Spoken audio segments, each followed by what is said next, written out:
Opening credits. Lion Trip. A Lion Shifter, Paranormal Romance. By Summer Cooper. Auto-narrated, using Google technology. Chapter 1. Maybe winning the Mega Millions in the lottery 6 months ago wasn't so great after all, I thought, as I blew bits of hair out of my sweating face.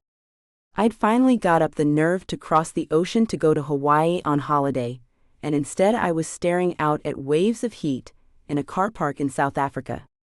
As I've told a long line of people from the airline, at their desks in the airport and now on the phone, the airport codes were wrong and I was nowhere near where I wanted to be.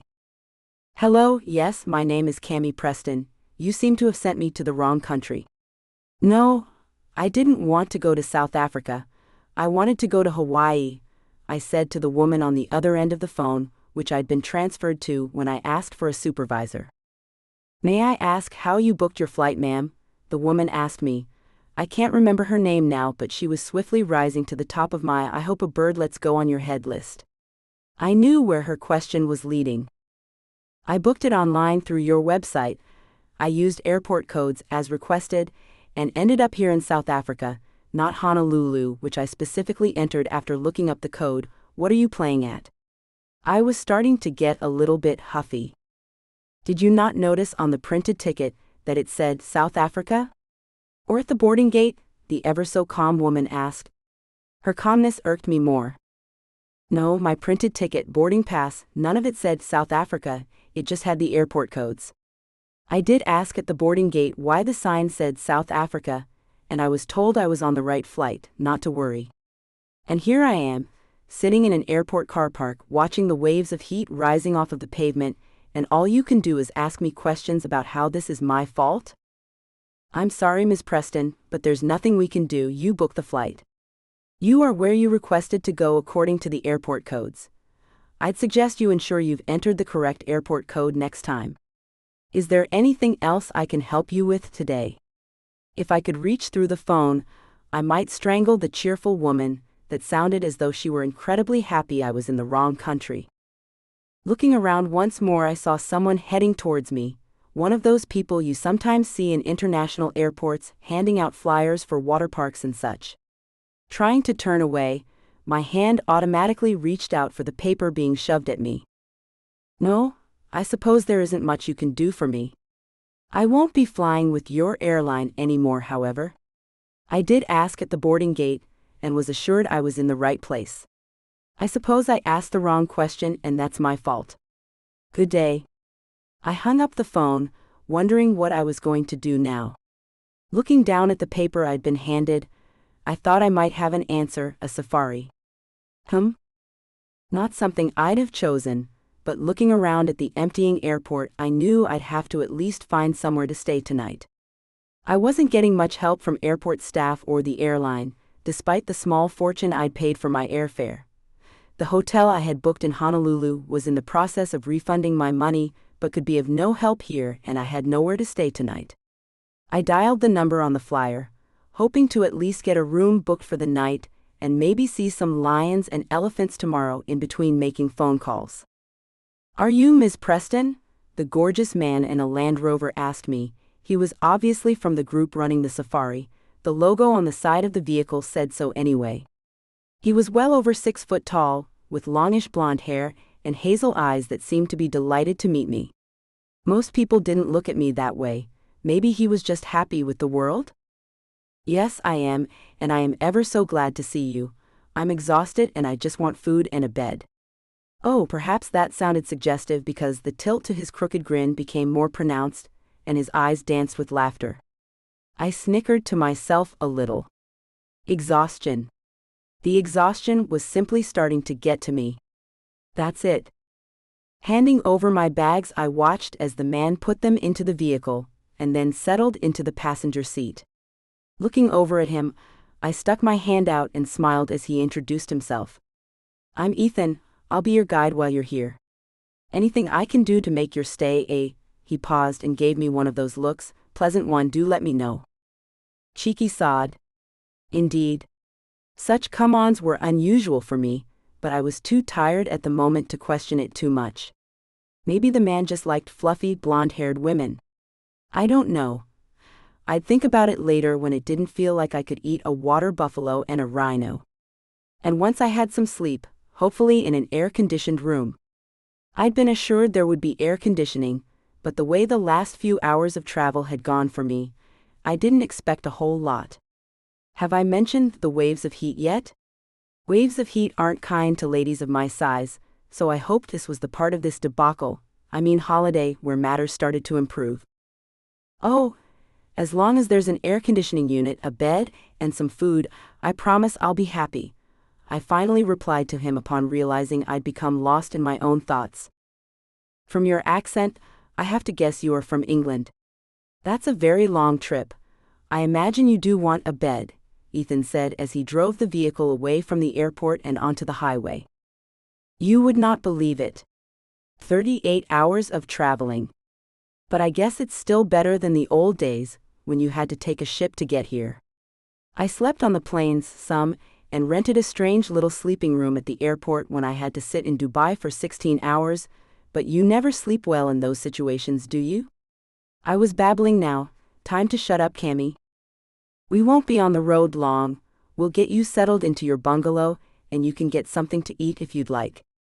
We are having a small get-together of the staff tonight, if you'd like to join us, Ethan offered, beaming a hopeful smile in my direction.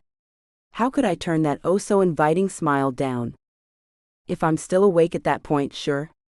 I'd love to, I said.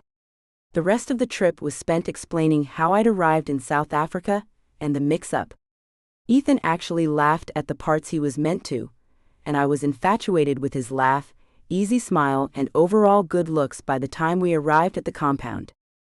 An hour later, I was settling into my bungalow, an A-frame structure built to blend with the tree so that the structure actually looked like a tree house, and pondering where to get some clothes suitable for my present environment. The romantically lit room revealed the contents of my suitcases, which weren't exactly meant for trekking through tall grass and mud, but a beach or poolside would be the perfect place for what I'd brought. Thong sandals, a pair of trainers, and bathing suits with matching covers with a pair of trousers, a few tops, and a couple of dresses for evening attire. I needed new clothes. I'd have a look in the gift shop tomorrow. For now, I pulled one of the dresses out of my case and tried it on. The black and gold floor-length maxi dress was suitable for now. Looking in the mirror, I saw a pretty woman of 25, but I've often been told that dreaded, you'd be so pretty if you lost some weight. I liked how I looked. I was soft where I needed to be, with plenty of curves to keep a man interested. Losing weight might be a good idea, but it wasn't at the top of my priorities. I simply like cake too much. I refreshed the eyeliner around my light blue eyes, smeared on a coat of lipstick, brushed my hair into an attractive top knot, and fetched a black pair of thong sandals to wear. As tired as I was, that's all the attention I could give myself for now. I walked down to the bungalow that served as a bar and restaurant for the facility, and stepped into the air-conditioned room. After that momentary blast of heat on my walk, the cool air was refreshing, and I made my way to the bar with a smile. I asked the man behind the bar for a large glass of white wine, ordered a chicken meal from the menu, along with a rather decadent-looking concoction of dark chocolate cake, fudge sauce, and ice cream for dessert, and looked at my surroundings. The compound was beautiful, with several bungalows and facilities for swimming, hiking, and a small shop. We had all we needed right here, and I was settling in nicely when Ethan showed up.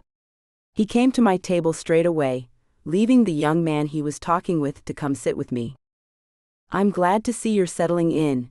Everything go all right with reception? He asked me. Oh yes, they were very understanding of my situation, and even gave me a discount on one of the luxury rooms. I took a sip of wine, and moved the glass as my food arrived. I need to buy some things in the morning. If you can run me out to the larger shop we passed on the way in? Sure, no problem. I'll come by early in the morning. Enjoy your meal, and if you need anything else, just let me know, Ethan reassured me, then went back to the bar with the other man he came in with.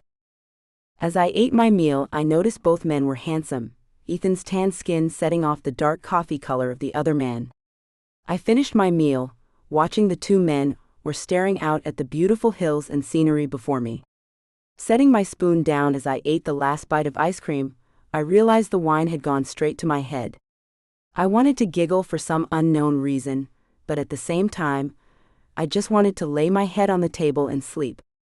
The bill for the meal would be added to my overall bill later, so I stood up, planning to go straight back to my bed.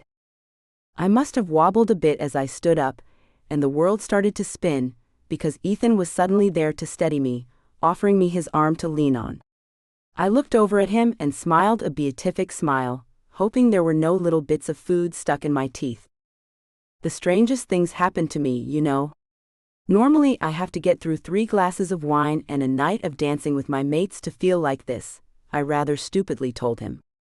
Why couldn't I just keep my mouth shut if I couldn't say anything intelligent? Oh, I think your travels, the shock of ending up in the wrong country, and the heat here is just getting to you, my dear.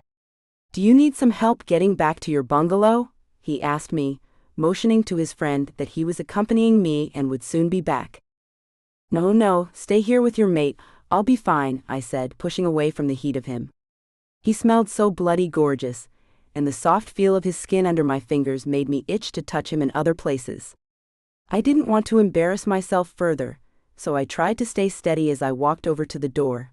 Thank you for your offer, Ethan, but I'll be fine. I'll see you in the morning? First thing. I'll wait for you here, shall I? He asked me.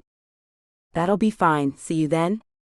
I toddled out of the door and was very glad my bungalow wasn't far away, because by the time I let myself in, all I could do was collapse on the bed as the jet lag and wine combined to steal my ability to stay awake. The next day, Ethan took me to the shop where I purchased gear more suitable to the environment, and then took me back to change before he took me out into the park to look for the animals within the refuge. That first day saw me in sturdy boots, cotton socks, shorts, and a shirt, with a jaunty hat I'd rather adored resting on top of my head. I was better suited for walking around in the bush now, and the day was lovely. We didn't spot any lions that first day out, but we did come across some giraffes and elephants down by the river. I may have had hopes of tanning myself on the white beaches of Hawaii, but the sight of a pair of giraffes lovingly stroking each other with their heads, and the troop of elephants plodding through the river one after the other took my breath away. I'd never really thought about coming on a trip like this, the cost far too high and the trip too long, but after I saw those beautiful creatures standing before me, I realized this may be the greatest experience of my life. When we got back to the compound, my feeling of being a small cog in the universe was put on hold as I tripped over the seatbelt strap getting out of the truck. I'd been holding my camera, and that managed to shatter the window, as the weight of my body pushed the door back so far I heard bolts and metal popping.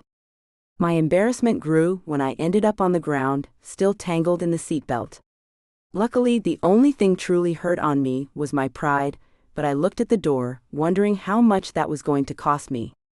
I may be loaded up to my eyeballs with money now, but this trip and the cost of that door were going to make a dent in that pile of cash. Ethan laughed it all off once he'd ascertained that I was all right, and assured me the insurance would pay the costs. I hoped his employers were as benevolent as he was. I limped back to my room, my ankle sore but mainly uninjured, and changed into a dress I'd bought at the shop that morning. A confection of white cotton and lace. I knew it was going to either look a dream come true or a tent when I looked in the mirror. I smiled as I saw that it enhanced my assets, mainly my cleavage, and minimized the parts I'd rather hide sometimes. Looking at myself, my smile faltered for a moment, and I sat on the edge of my bed. Ethan couldn't really be interested in me. Perhaps he was just one of those guys that take what they can from women on holidays. Those toy boys I've sometimes heard women talking about in pubs back home when they've been on holiday. Taking the dress off and settling into the bath I'd left running, I let the hot water soak away my tension. I eventually dismissed the idea that Ethan was just after my money when I realized I'd never told him about my lottery winnings. He may have looked me up on the internet or something, but that would be the only way he'd know about it. No, maybe he really was interested in me, and as I walked back into the rather romantically lit sumptuous bedroom, I couldn't help but picture us tangled together on that bed. Maybe not tonight. Ethan had to go out on some kind of business tonight, but definitely at some point, I had to get him in that bed for some serious exploration of all that golden skin of his. Chapter 2. For some reason, thin people have a tendency to think that we big girls can't be seductive or even jaw-droppingly sexy when we dance. They'd never seen me dancing, if that was their opinion. The next night found me dancing with several other ladies that had shown up earlier in the day, and from the way Ethan's eyes were glued to me, I knew he wanted to get his hands on me, even if he wanted to strangle me. I need to back up, don't I? The day hadn't been a good day. Ethan and I had been preparing a special truck for a night trip out into the park when I dropped a set of night vision goggles, a special camera for taking pictures in the dark, and well, I broke another door. This one was the hatchback, which was damaged when I slammed it on a tire iron. The hatch would still close, but it was loose and rattled a lot. By the time I managed to break off a light on the top of the vehicle when I popped through the hole in the roof to look out, Ethan's face was turning purple, and I quickly ran off to go get lunch. I avoided Ethan the rest of the day because every time he saw me, his face clouded over and I didn't want to be yelled at. I did offer to pay for the damage, however, before I made my earlier escape. I had assumed the night trip was off after all of that, and decided to spend the evening dancing with the friends I'd made over supper. When Ethan came in, dressed for a trip out, I thought perhaps he was taking someone else out. I have to admit, a stab of jealousy hit me, and I felt a bit cross at him. That made my dancing a little dirtier as the night went on. Around an hour later, at almost midnight, Ethan finally looked like he'd had more than he could take, and his will collapsed. He came stalking towards me, and a self-satisfied smile spread over my face. Here comes the groveling. "Are you ready?" he asked with a rueful smile. "Ready for what?" "Because I think I can handle just about anything you have to offer me." I hope that sounded as sexy out loud as it did in my head. "Oh, indeed. I'm sure you can, my dear, but I meant for the night trip." "Do you want to change your clothes first, or are you going in that dress?" he asked, his own self-satisfied smile now taking over his face. "Oh? We're still going? I thought you wouldn't want to go after I all but demolished the truck." Eek, I'd mentioned it. I had been hoping to avoid mention of that, and I'd gone and put my foot in it. "Great. Don't worry, we'll get all of that sorted. Now come on, get changed, and we'll head out for a late-night viewing of the lions. I've heard about some that were spotted today. They're usually more active at night, so we might actually get to see some. Go on, I'll wait by the truck for you." My face was flushed from the dancing, and my pleasure at getting some more alone time with Ethan, and I put my hands to my cheeks as I ran back to my bungalow to change. I wiped myself down with a quick shower, then put on my trekking clothes, as I'd come to call them, and met Ethan at the van. He drove us deep out into the game reserve before parking under some trees next to a river. We moved to the back of the van we were now using instead of the truck, and he watched out one set of windows with night vision goggles while I looked out from the other side. I didn't see anything at first, but then my eyes adjusted to the green hues, and I saw a lioness moving through the grass towards the water. "Ethan," I whispered loudly. He moved to sit on one of the specially constructed seats beside me and looked out. That's Crystal, pretty much the leader of this group. Those two little ones are hers, the other little one is her sister Jade's son. Over to the left is Amethyst, and Opal is behind her. Do you see them?" he asked me, pointing each of the animals out. He went on to tell me about the pride of lions, as he called them, about how old each of the big cats was, how they lived, and told me about how lions interact with each other. He sounded like he'd spent a lot of time with this group of lions, as though he knew each personally, and I was amazed at his knowledge of the group. His passion and love for the group of lions were amazing. There were many facets to this man, far more than I'd realized. Ethan, I'm sorry to say, was a major distraction from the lions, but we watched them for hours, playing with the cubs, which taught the little ones to hunt, as they slept piled up on top of each other, and as they roamed the area surrounding the river. Between those moments I was hyper-aware of his presence, the smell of his skin, the heat of him. He always seemed to be very hot, even when we were in a cold environment. I wanted to touch him to see if he felt as hot as the aura of heat his skin was exuding.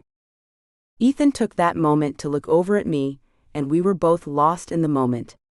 I saw his mouth drawing near and closed my eyes, holding my face up to his as anticipation filled me. I knew our lips would touch, that I'd finally get to feel that burning heat of his skin against mine, and I was about to burst with excitement. But none of that happened. Oh no, because you see, I'd forgotten to take my night vision goggles off and his lips couldn't reach mine. I opened my eyes when, instead of his hot lips brushing against mine, I felt his head bumping against the goggles, followed by a smothered laugh from Ethan.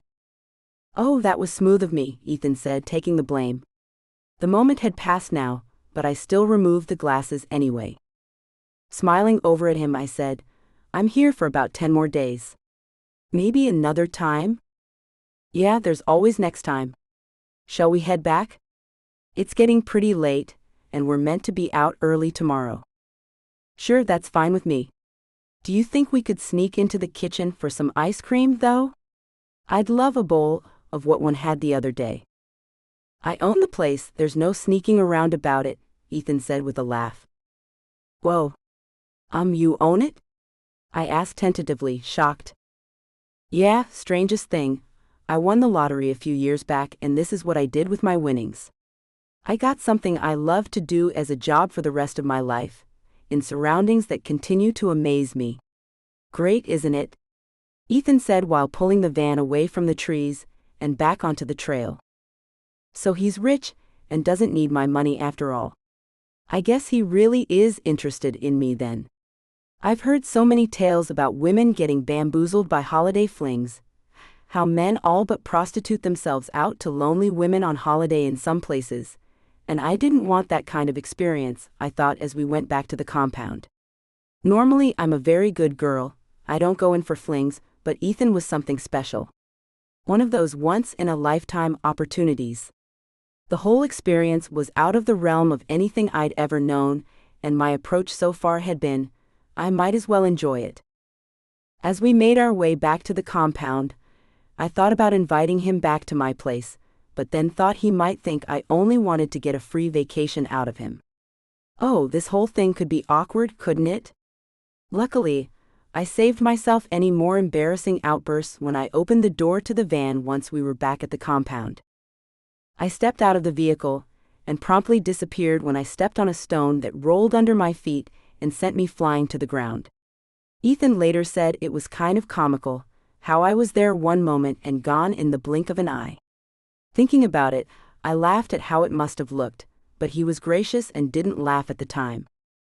This time I had done myself an injury, and the ankle that had previously only been sore was now screaming at me in protest of how I'd treated it lately. I couldn't stand on it, and Ethan helped me back to my bungalow. He left for a few minutes and came back with a bowl of ice cream and a bag of ice, which he gently placed on my ankle after he wrapped it in a towel. "I'm a bit clumsy, as I'm sure you've guessed by now," I said as I scooped ice cream into my mouth after taking a painkiller. "Yes, I've noticed that, but you're beautiful as well, so clumsy but beautiful isn't all bad," he said. "Oh, I'm not." "Hush now," I protested. I wasn't ugly, but beautiful was a strong word. I had my imperfections. "Well, I believe you are, so there. Do you want anything else? I can get you some more pillows to prop your ankle up if you like," he offered. "No, go get some rest. Maybe my ankle will be better in the morning. Otherwise, we won't be going on that hike tomorrow, will we?" "I suppose not," he replied. "I do hate to see the evening end, but it's late and you're injured. I'll let you rest. Until next time," he promised with a wicked grin full of meaning. "Promises, promises," I sang as he walked out of the door, making sure it was locked before he closed it. No, I hadn't wanted to come to South Africa, and no, I wasn't the type that generally pondered an affair, but here I was, there Ethan was, and the need to touch him was just greater than I could resist. I plopped back on my pile of pillows and fell asleep, my dreams fevered and filled with Ethan's scent. Something woke me at 4 a.m. I don't know what, but the alarm clock blared in glaring red numbers that it was 4 a.m. Thinking I might need water, I managed to wobble over to a window on my bad ankle, intending to head to the bathroom sink. I looked out at the darkened landscape, lit only by the moon, and saw a male lion, mane and all, standing there. Even in the dark, I could see the dark outline of a black ring on the outer edge of the lion's mane. Stunned, I stood at the window, watching the creature move around the compound as though guarding it and keeping a watchful eye. After a few moments, the creature moved over to the vehicle we'd used earlier, lifted a leg and did his business on the tire. I thought only dogs did that, but maybe not. What I saw next had me scrubbing at my eyes, then wandering back to bed, wondering if I was sleepwalking, or if that pill had really been a paracetamol with codeine or something stronger. I had to question my own sanity, as the lion transformed from a giant cat into Ethan. I knew I'd been dreaming about him when I woke up, but this was inexplicable. A real-life shifter? I thought those things only came in books and movies. Could they be real? No, I'm dreaming, I told myself as I dismissed the whole experience. But if it's only a dream, then why am I falling back to sleep? Chapter 3. I woke up the next morning, determined to present a sexy front to Ethan, but apparently my body had different ideas, because not a stitch of my clothing would actually fit today. I went through until I found a peach and pink sarong that was rather stretchy but not transparent, a pink top that didn't clash with it, and another pair of thong sandals. That would have to do. I finished getting ready, and hobbled over to the bungalow where breakfast was being served. My entrance was less than the censored mysterious movie star entrance I'd pictured in my head, because my sandal got stuck in the carpet, and I went flying. Yet again, Ethan was there to witness my clumsiness. Instead of laughing, however, he acted as my hero and pulled me up off of the floor. "We do have to stop meeting like this," I said, brushing my hair out of my face. I could feel my cheeks burning as I rearranged my clothing and tied the sarong back together. It had come loose in the fracas, and I'd shown the assembled crowd far more than I'd ever planned on doing. "I'm coming to expect it now," Ethan said without malice. There was laughter in his voice, but not at my expense, just the situation. That made him even sexier, in my opinion. "I don't believe we'll be hiking today, Ethan. My ankle is obviously still far too wobbly, though it doesn't hurt as much as it did last night. I think I'll relax by the pool and spend some time lurking around here, if that's all right with you." As I looked up at this golden man, even his eyes were a golden hue today, I thought of what I'd seen last night. I still wasn't sure if it was a dream or not, but at this point, I simply didn't care. We all had our issues, and though turning into a lion was pretty earth-shattering, I was only here for a few days. I didn't really need an answer, did I? I have no intentions of forming a long-term relationship with Ethan, no wild ideas about falling in love and moving to Africa, and I was beginning to long for the cooler climes of my homeland. No, I had no intentions of staying here, and a fling is all I'm after. No need to worry over things that I may have actually only had a very lucid dream about. Cammy, your nose seems to be bleeding a little bit there. Sit down and let me get you some ice," Ethan offered, walking over to the bar. The room wasn't that big, so he didn't have far to go. I was still settling into a seat when he came back. "There, that should help to stop it. If you want to stay around here today, I have some other things I can get done. Morella, my business partner, can show you around some places in town if you'd like, or take you out to the refuge again. She's keen to meet the woman that's been such a fascinating addition to our guest book." "Oh, that sounds lovely. I'd appreciate that. A trip into town and maybe a quick trip out to the refuge would be nice," I said as he brought me over a plate of fruit and some toast. "I really don't know why my clothes wouldn't fit this morning. I've eaten a lot, yes, but I've worked most of it right back off, you'd think." "What are you going to be doing today?" I asked, just to make conversation as we ate. "Oh, nothing much. There's some people I need to visit. I may go out and handle some business later." Ethan seemed evasive, and he wouldn't look at me as he spoke. The behavior seemed odd, but whatever. Holiday fling. I smiled at him, my normal smile, because by now I was catching on that my attempts at being seductive fell completely flat around Ethan, literally, so I just gave him my normal smile. "What about this evening? What are your plans?" I asked, my voice dropping as more guests walked in. "That depends on what you have planned, my dear. Maybe we can have dinner out in town? I know a few really good places," he offered, giving me a pleading smile that melted me. As if I could say no to that, or had planned to anyway. "I'd love to." I probably replied too quickly, jumping at the chance. "I'll see you at 7 then?" Ethan asked. "Sure, just let me know when you're ready," I responded with another smile as he stood up to leave. "I'll send Mirella around, you'll really like her, I think. She's a great lady. See you later then?" "I'll be waiting with bells on," I replied. 10 minutes later, a rather stunning woman walked into the restaurant, and I knew this had to be Mirella. Tall, with light coffee-colored skin, light brown curly hair with a censored to rival my own, Mirella could even make straight women look twice. Her gray eyes made her beauty even more intense. The woman wasn't just beautiful, she was otherworldly, and even in the heat she still looked cool, calm, and collected. I reminded myself to close my mouth and to stop staring. The woman came walking up to me and sat down, holding her hand out with a smile. "You must be Cammy, it's great to meet you. I'm so glad Ethan let me know you were in here. I just had to meet the woman that was so plucky, she chose to find a way to make something of a catastrophic mistake rather than lay down kicking and screaming. Such courage is impressive." "Oh wow, I didn't think of it like that. I was just making the best of a bad situation," I thought. I really wasn't prepared to get on another plane and spend 2 more days traveling to finally make it to Hawaii. It just made sense to stay here and enjoy what I'd been handed. I tried to brush away her praise.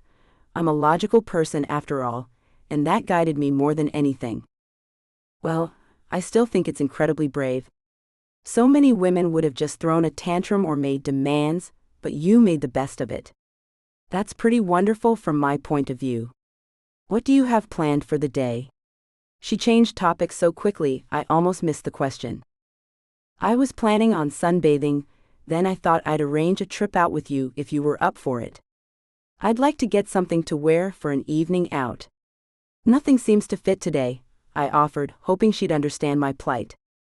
"Oh sure, that's no problem at all. I know how the atmosphere can affect our guests sometimes. Traveling is never easy on the body, and the weather here can be brutal on those unused to it. I'll join you for a swim if you'd like, then we can go out later. It's still early yet, so we have time." Mirella and I soon left the restaurant, changed into swimming costumes, and met back at the pool.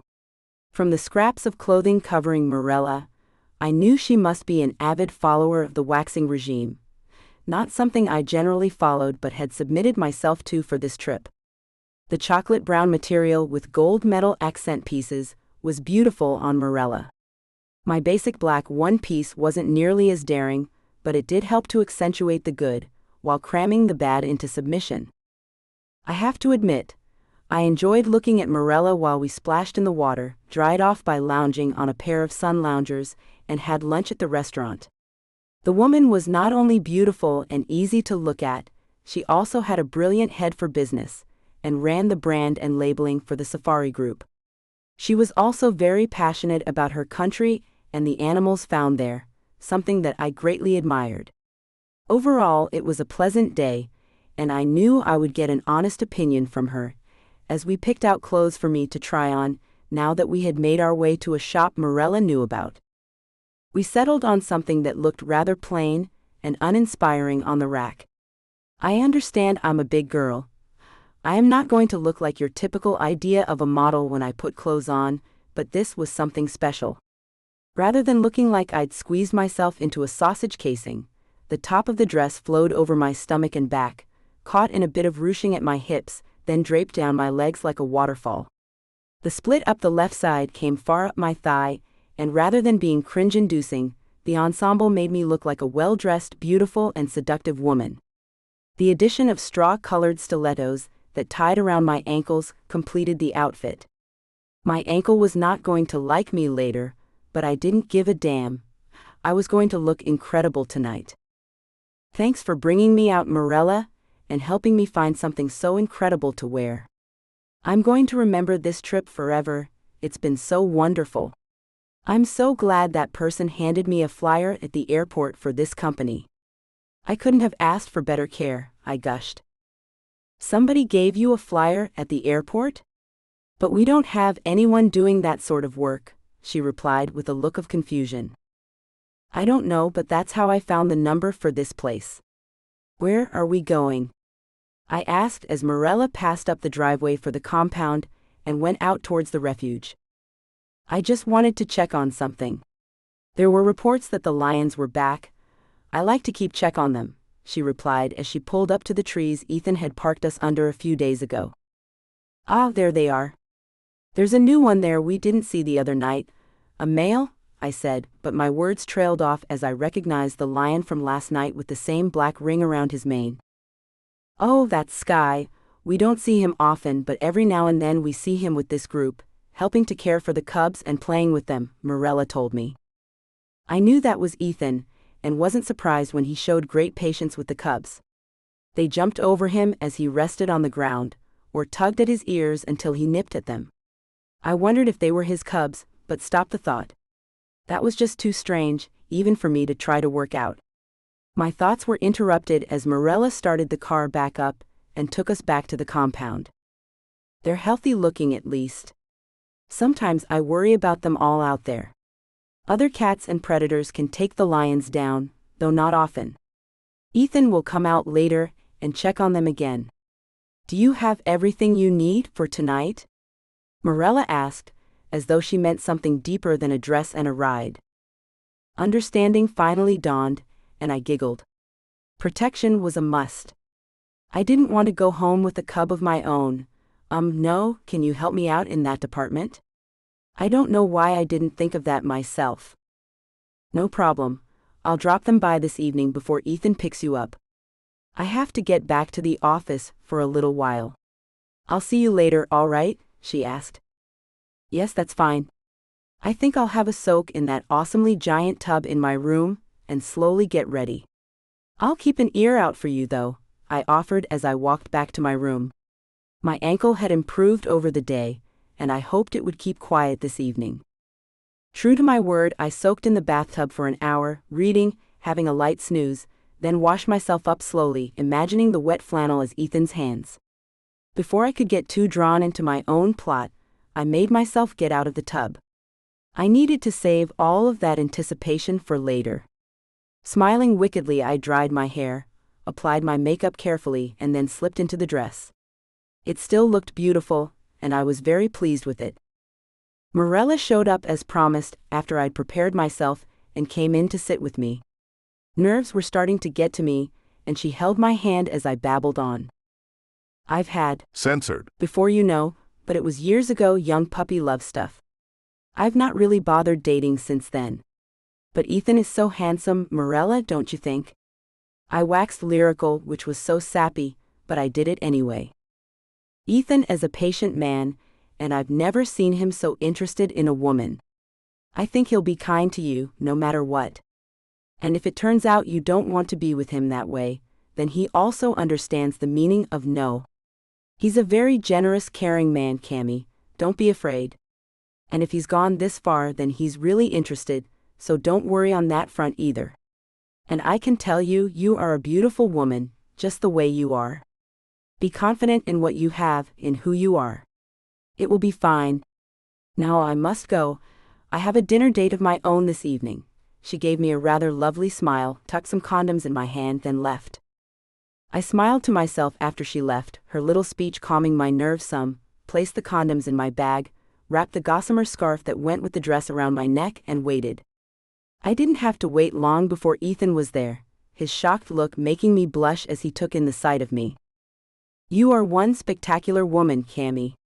Simply spectacular, he finally managed to get out.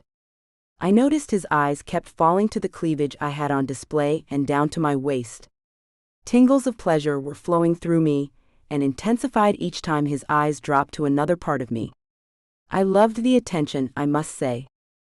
He finally guided me out to a waiting black luxury car, and we zipped off into the night. We reached the restaurant quickly, and Ethan handed over the keys to a waiting valet as he ushered me into the place. As we walked in, I noticed the place was actually a very expensive-looking hotel. It was well lit, but still romantic and decadent, with the tables decorated in white, silver, and a red table runner. A variety of beverage glasses and silver tableware gave the room a sparkle that made the whole place appear magical. I felt like a cherished princess walking in with Ethan dressed in a tailored suit and tie. We walked over the marble floor to the maitre d', and he took us to a quiet table in the corner. Ethan took my hand as soon as we sat down, his strong golden fingers stroking the top of my hand. The touch of his warm skin on mine took my breath away. My fingers went to my throat as he gazed at me, smiling an implacable smile, and I toyed with the thin lace at the collar of my dress. The movement caught his eye, and his smile turned to a smoldering look that made my knees quiver. The pulse in my throat beat a frantic tattoo, and I could have sworn I could hear drums pounding in my ears. Then our waiter showed up and broke the spell as I was leaning into the table, closer to Ethan. "My name is Stefan. May I bring you something to drink?" "What would you like, Cammy?" Ethan asked, turning back to me. "A white wine, please." "Something light," I answered automatically, not caring what I was brought. I just wanted that look to come back onto Ethan's face. "A bottle of white, please, and a scotch, please," Ethan asked the waiter politely. I liked that as well. He never treated staff as underlings. As the waiter left, Ethan shifted in his seat, his hand going back over mine. I was hoping we would get seats that were closer together. "You seem so far away over there." I took a deep breath, unintentionally drawing his eyes back to my cleavage, and began to scoot my seat closer to him. Ethan always smelled great, but tonight it was stronger, more powerful. Perhaps it was pheromones, because it wasn't really something I could name, just a scent I identified as Ethan, and it made me far hungrier for him than I felt for food. Ethan scooted his seat as well, and I giggled as his hand moved down to my lap. My dress fell open when I sat down, and his hand brushed my bare thigh. My next breath sounded more like a shiver. "Is this better?" I asked, my voice low and quiet. "Much. You know your skin is like silky cream. I don't think I've ever felt something so soft and warm," he whispered into my ear as his fingers began to trace small circles on my inner thigh. My words broke off as the waiter brought us our drinks and Ethan ordered food. I don't know what. I couldn't concentrate with his fingers still playing against my thigh. I tried to act normal, but the sensation was distracting and created an censored deep inside of me, a fire that started in the pit of my stomach and burned down. I openly gasped when his fingers brushed the black lace panties I wore, little more than a wisp of air between his hot-seeking fingers and my aching flesh. Looking over at him, I wondered if I should let him take it further. We were in a corner after all. Nobody could see under the tablecloth. It would be a simple thing to spread my thighs a little further. Let him find his way under my panties. Our eyes locked together, and Ethan growled low in his throat. "I think we should have just eaten back at my place. Shall we get a room here for the night?" Yes. I didn't even have to think about it. I had what I needed in my bag. That's all I cared about at the moment. "Do you actually want to eat right now?" Ethan asked as he moved his fingers further up my inner thigh, brushing my panties again. Oh my God, I can't breathe. If he actually touches my flesh there right now, I will make a fool of myself. Looking into his fascinated eyes, I knew I had to say something. What had he asked me again? Oh yes, right, food. Could they just bring it up to our room? I asked breathlessly. I'm sure they could. I'll go have it all arranged. Ethan quickly disappeared, and I gulped down my glass of wine and poured myself another one. I sipped the second glass slowly, not wanting to be a mess by the time we got up to the room. I'd say I couldn't believe I was about to do this, but you know what? I could. The man had been filling my dreams, my days, and I wanted him. It's that simple. I stood up as I saw the man of my dreams, literally approaching, and grabbed up our drinks and my bottle of wine. Let the fun begin. I didn't have long to wait because Ethan calmly waited for the elevator doors to shut, and then his mouth was on mine as he pressed up against the back of the elevator. His hand found its way into my panties and I had to stop. Censored. It felt so very good. His fingers delved into my wet folds, seeking out my clit, and when he found it, something inside of me broke. I gasped, I moaned, and then I wanted to cry as the elevator stopped and the door dinged open. Ethan pulled me out, taking the bottle of wine from me, and pulled me to a closed door. Wordlessly, he opened the door and led me inside, and I barely had time to notice that candles had been lit, the white silk panels on the huge bed had been pulled back, and a soft, sexy song was playing from somewhere. They work quickly here, that's for sure. After that, my thoughts were consumed with Ethan as he put the bottle down, took his glass from me and drained his drink, then encouraged me to finish mine. The 2 glasses of wine I'd consumed were adding to the carefree feeling coursing through my veins, and I simply wanted Ethan to give me more. This scene has been censored to provide a safe and enjoyable reading experience for everyone. Chapter 4. As my plane landed at London Heathrow, I confidently stepped off the plane and into the cold, damp air of my homeland. I'm glad I'd thought to keep a coat out, I thought as I found my friend Marjorie waiting for me. We collected my bags, and Marge finally broke down and asked me what was on her mind. Well? Did you hook up with any cute guys? She asked me, squealing as I grinned over at her. Only the best one ever. I feel like a new woman. Let's get home, get a bottle of wine, and I'll tell you all about it. I think Marge broke a few traffic laws, getting me back to my flat, and almost broke my leg as we pulled my bags in. The way she wrenched the cork out of the bottle spoke volumes about her. Censored. To hear my tale. I'd emailed her a couple of times since I'd been gone, but the time difference had made actual speaking impossible. As I relayed my tale to Marjorie, I replayed the events in my head. As the night wore on and the wine flowed, my thoughts turned to my last night in South Africa. It had been bittersweet, but ever so wonderful. Ethan had driven me out for one last night safari in the special van, and we'd watched as the lions seemed to come to tell me goodbye. They'd approached the van slowly, coming up to Ethan, looked at me for a long time, bowed their heads, and then disappeared into the night. I was astonished at how close they'd come, and terrified to move, so I just stood quietly, letting them look at me until they left. This was a final gift from South Africa, and a reminder of why so many fought to protect these animals, as Ethan did. This was a special place, its inhabitants a vital part of the ecosystem, and I'd learned all of that from Ethan and these beguiling creatures.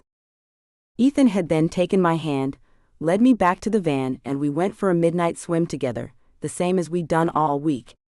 I enjoyed swimming. I felt weightless and free, my movements more fluid and graceful. Until then, we'd never actually taken advantage of the pool in our Censored. escapades, but we did that night. It began innocently enough. Ethan was doing laps while I followed along behind, the night lit only by the moon. I thought I heard something like a cough as I swam Censored. behind my lover, but didn't see anything, so continued on. Then I caught up to him, and forgot being worried about anyone, seeing as I wrapped my legs around his waist. He pulled us to the shallow edge and sat on a step, his rigid Censored. on display, tempting me. This scene has been censored to provide a safe and enjoyable reading experience for everyone. A clap of hands brought my attention to the darkest end of the pool, where Morella was sitting on a sun lounger. How we'd not seen her, I have no idea. That was some show. May I join you? I know it's your last night here, and I'd sure hate to miss that opportunity, the beautiful woman asked. I wasn't sure what to say, my shock at being propositioned by a woman obvious. I finally managed to splutter, maybe next time? I'm not sure I'm quite ready for that, but I'd definitely love to try it at some point. I'll be back in 6 months. Shall we make it a date, all 3 of us? They both agreed, and Ethan took me back to his room where we spent the night making love under the stars. His room had a glass roof that could be covered when needed, and that night it was almost like being outside. I looked up at the stars as he moved within me, and knew that soon I'd be looking at the same set of stars but from a much different place. I was sad in that moment, but I knew I'd be back. Maybe not permanently, but I'd be back. Ethan seemed to sense my distraction and doubled his efforts. "You're not gone yet, dearest, we have all night. You can sleep on the plane," he said with a low laugh, remembering my complaints about sleeping on the plane.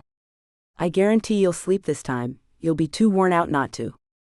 In the morning, he drove me to the airport where I said one of the strangest but saddest goodbyes of my life as he censored me tenderly before leaving, a smile on his face to let me know he was all right. This was only a holiday fling, but Ethan had given me so much more than that. He'd given me the confidence to look at myself and see a truly beautiful woman. He'd let me know that not all men judge a woman on her size, and he'd taken down the wall I'd built around myself. I could look for a man at home now and know that they weren't necessarily just after me for my money.